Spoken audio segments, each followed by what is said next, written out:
What I always say is if you learn engineering as a skill for life, you learn how things work, you change the way your head works, you break everything down into small components and then you kind of build it back up.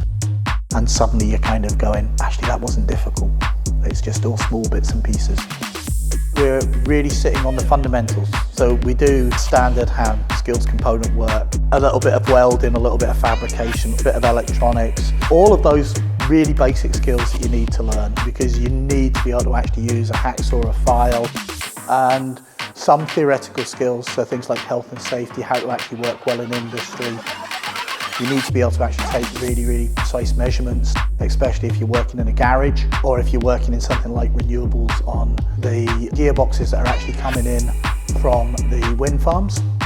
We also do pipe work because pipe work exists with most machineries, and if you even look at cars and things like that, you've got hydraulic brake lines with things like if you're going into the plumbing industry or if you're going into air source heat pumps. We then move on to doing welding and fabrication.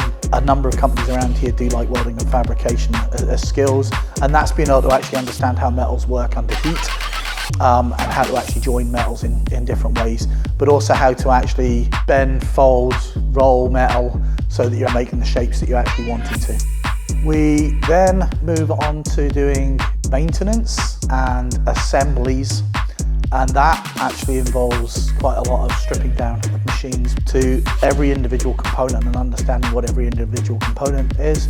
We then put everything back together again and we do offline tests on it. It's really good for industry because if you think about the forestry where they might be using chainsaws and things like that, actually understanding how their engine works and how to actually maintain it.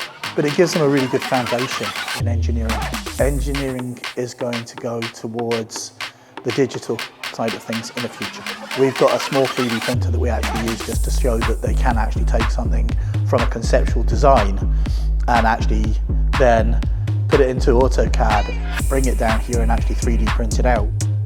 I've had people in that have never picked up a screwdriver in their life, don't know how to use a hammer.